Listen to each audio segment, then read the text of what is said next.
Well, investors are pricing in higher world inflation due to an oil price shock sparked by the ongoing Middle East conflict. Analysts are predicting that prices could climb even higher, potentially exceeding $130 per barrel if the situation persists. Brent crude oil has been fluctuating around the $90 a barrel mark after surpassing $100 a barrel this week. That's as a result of the conflict leading to disruptions at the Strait of Hormuz, which handles around 20% of global oil supplies. We speak to National Debt Advisors Dehan Scherman now about the impact on consumers, more so indebted consumers. Good evening, Dehan. First of all, what is the South African consumer, indebted consumer, facing with this current situation? Well, the consumer is definitely facing increased prices, not only in oil, but also subsequent products as a result of oil. So we're talking about everything from groceries to the essentials, even to services that are associated to the price of oil. So it's not necessarily just the petrol price and diesel price that's going to increase, but it's all the other products and services that are attached to the price of oil that's also going to increase. And for consumers who are already debt strained, it doesn't leave them with any sort of room to maneuver within their own finances. And it's that domino effect that becomes a big concern, given that there isn't really much in terms of a cushioning that we as consumers can do. But what is there for the likes of national government to basically extract as levers to protect consumers? One of the suggestions that we've heard throughout this week is maybe easing on the fuel levy just to ensure that it minimizes the impact of the current scenario. Exactly that. So the fuel levy, I think, is the most impactful difference that government can make at this stage. A lot of governments throughout the world are looking at releasing their oil reserves in order to offset the shortage that's expected. And then, of course, government also needs to take into account inflation. I think we're all a bit concerned about how the Reserve Bank is going to react to the inflationary impact of oil and the fact that oil has spiked so high, and hopefully it'll go down. But if it doesn't, it'll continue to push inflation upwards.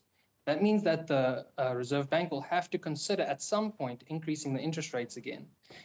So government has to consider all of these factors and has to look at what they can do in the short term to help consumers and also the long-term impact, because increasing the interest rate might not necessarily be the best move, because it, generally speaking, only takes about 3 to 6 months to materialize.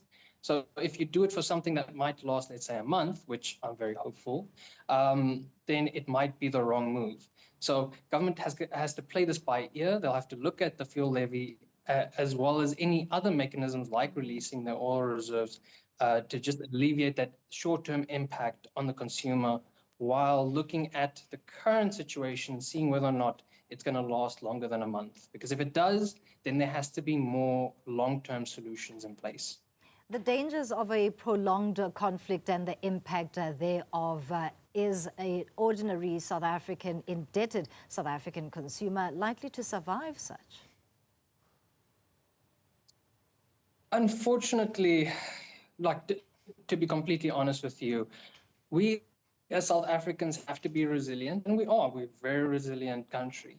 We tend to make a plan, we tend to adapt very easily. We've seen it throughout the years in many crises where we've made a plan to adapt to the current situation. And consumers are going to have to do that now. They're going to have to look at their budgets, and they're going to have to see exactly where they can cut expenses in order to make some breathing room to offset any sort of price increases, because we have to expect that prices are always going to increase. This is just a factor of healthy economics, is that things will always increase.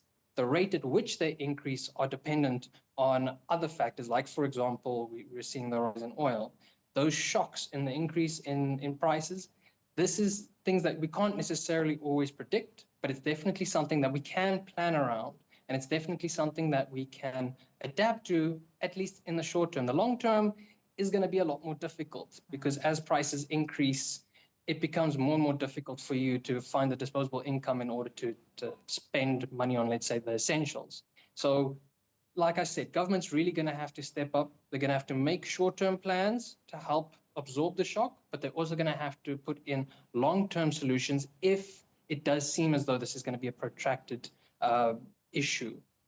Lastly, is it fair to ask whether it's a good time to take on debt? I know for some consumers, the optimism around better economic conditions was that it's maybe a good time to start buying property or a vehicle, given that the interest rate is going down along with inflation, but that might soon be out of the window. Exactly what you said. I think a lot of consumers right now are going to be holding their breath. They're not going to be making any real big moves because there's a lot of uncertainty. We've seen with the oil price being so volatile. I mean, it was touching $120 barrel just the other day. Now it's down to, last time I checked, about $87, $88. So there is also a lot of volatility, and people really can't predict what's going to happen next. Thank you so much for your contribution. National Debt Advisor's Dehan Scherman speaking to us about the impact of the Middle East conflict on South African consumers.